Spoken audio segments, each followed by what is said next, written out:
Hello, everyone, and welcome back to If It's Math. Today, we're going to continue our series on real numbers as part of our Fundamentals of Algebra content. So far, we've been talking about how to use set notation to represent groups of numbers and some of the properties of real numbers. If you need to recap on those, here are the links to those videos. But in this video, we're going to start talking about how to represent real numbers visually by using a number line. So by the end of this video, you'll understand what a number line is, you'll be able to draw a number line, and be able to graph a set of numbers on a number line. So let's go ahead and get started. So when we think about what is a number line, I don't draw particularly well, so I'll only put you through drawing it once, but this is what it's supposed to look like. It's just a way to visually represent where one number or a group of numbers fall. And as we continue through our series, we'll also be able to use the number line to show inequalities in a visual way. So it's really helpful for people like me who are visual to see these numbers and how they relate to each other. And the number line really just gives a standard way for us to take a look at that. So, really a number line is just a way to draw real numbers on a graph that goes from left to right.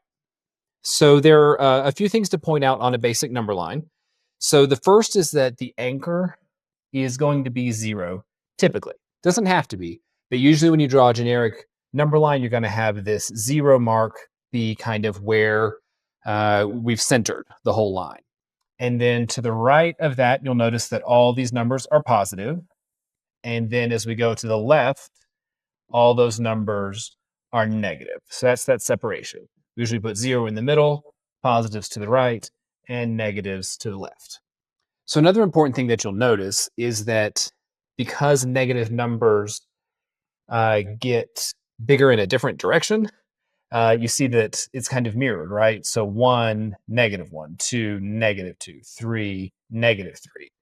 So the important thing there is that anything to the right is bigger than something to the left. So -2 is greater than -3, but 3 is greater than 2.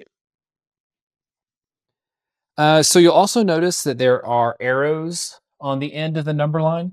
And this just represents the fact that numbers continue forever. So we're not going to write out all the negative numbers or all those positive numbers. It just shows that, yeah, we know that this keeps going. It's almost like when you do that ...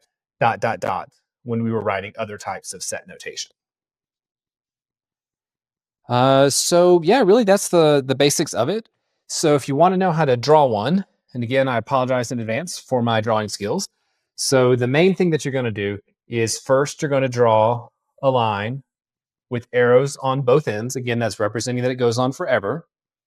Then typically in the middle, you want to very clearly mark where 0 is going to fall. And then you place these hash marks that show where numbers could be.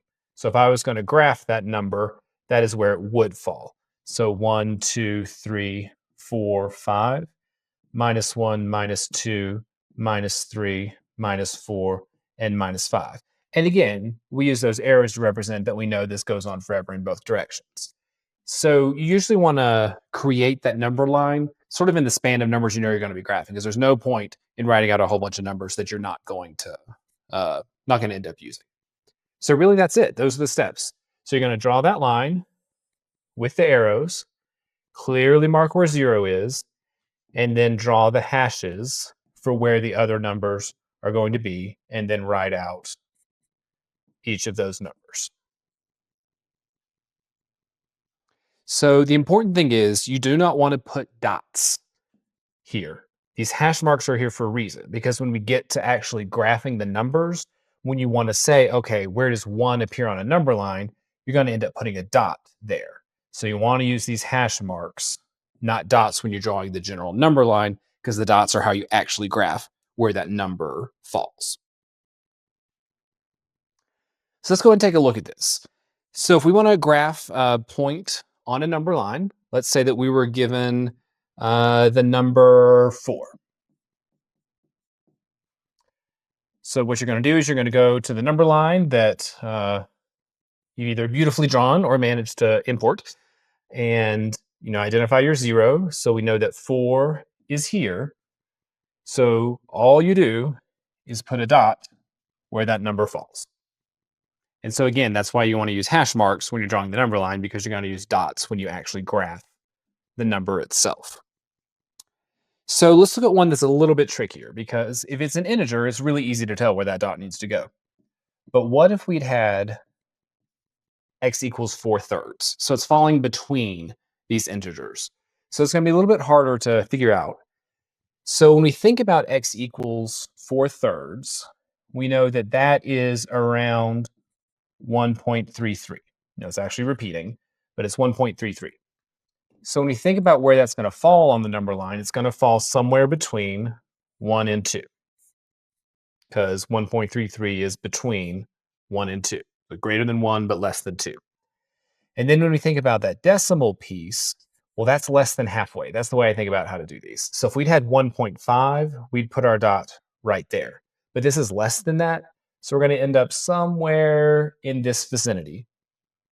So that graph of 4/3, which is about 1.3, going to end up with a dot probably about there.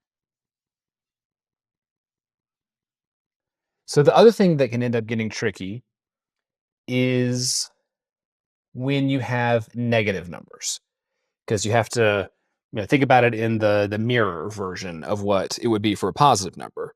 So let's say that we had negative 4/3. So if we have x equals negative 4/3, we're sort of going to go through that same logic process, right? So we know that negative 4/3 is around negative 1.33, repeating. So we're somewhere between -1 and -2.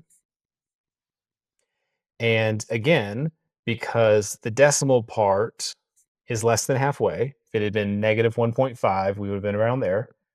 We're going to be closer to the 1 than the 2. So if we wanted to graph negative 4/3, we'd be somewhere around there.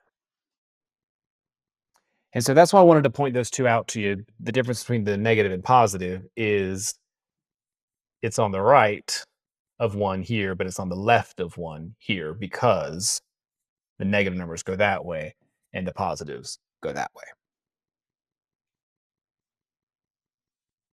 So that's how you graph positive and negative numbers on a number line, and it's how you can graph something that falls between integers. You just sort of figure out where it falls between the two numbers and put it as close as you think makes sense to that point. So let's say that you needed to graph a set of numbers on a number line and not just one number.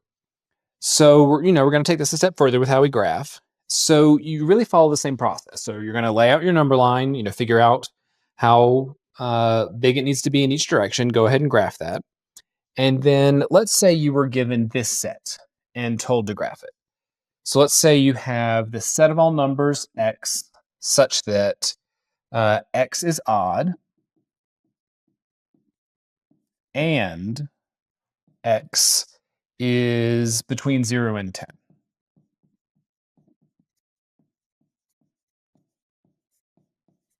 So let's say that was the set that you have been given to graph. So, you can try to do it straight from the set builder notation that we've talked about before, but I think it's a lot easier to figure out the roster because then you know exactly what those numbers are. So if you convert this into roster form and you think about it, okay, what are all the odd numbers between 0 and 10? Then that's just going to give you this set of 1, 3, 5, 7, and 9. And then you're back to just graphing individual numbers like we did previously. So you just think about each one individually. So luckily, we're on the integers here. So this 1 is going to go here, 3 is going to go here, 5 here, 7 here, and 9 here.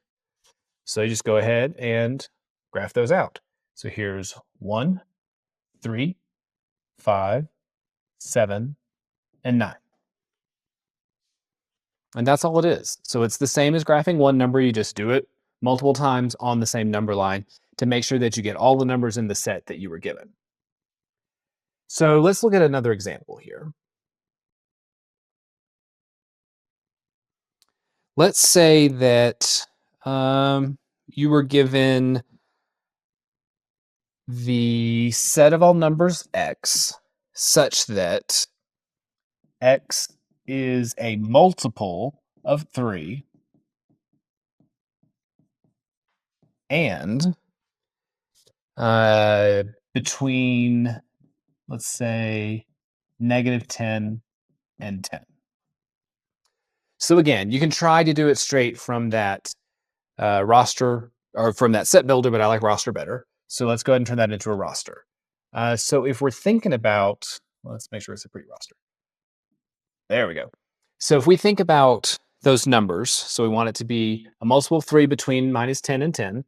So that's going to give us -9, -6, -3.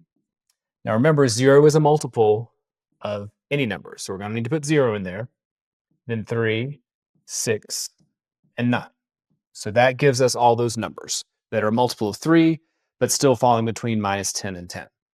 And then we're back to that exact same process. You just take each one and graph it. So we have -9, -6, -3, 0, 3, 6, and 9. And you've got that exact lining up. There's the 9, the 6, the -3, the 0, 3, the 6, and the 9. Okay, so let's do one more where you're given the numbers because there's not necessarily a way to define them with a pattern like we've done before. So let's say you were just given this set to graph. It's going to be some different kinds of numbers. So let's say we had -5, -3/4, -1/3, 3/4, 2, and the number pi. And that's the set of numbers that we've been given to graph. Okay, so the integer ones, again, are pretty straightforward. So for -5, we're going to land here at -5. So -3/4, again, we've got to go through this. It's in between them. So let's think about what that represents. So we know that -3/4 is -0.75. So we're going to be somewhere between 0 and 1, or -1. So between 0 and -1. But in this case, we're closer to the -1 than the 0. So you do your best. Say, okay, I need to be between 0 and -1, but closer to the -1 than the 0. So we're going to land about right there. So same thing for -1/3.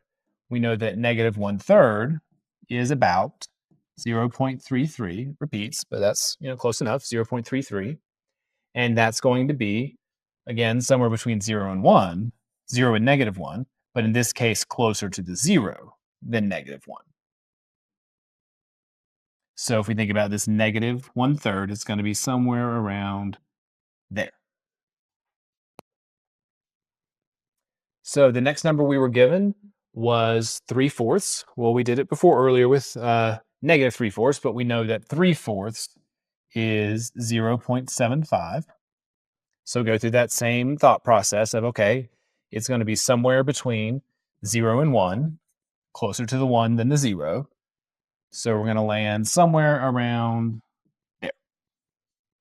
The next one's an integer, thank goodness. So 2 is going to land you right on that 2. Then we think about pi. Well, we know that pi is about 3.14. A lot more to it than that, but it's around 3.14. And so you're going to, again, somewhere between 3 and 4, a lot closer to the 3 than the 4.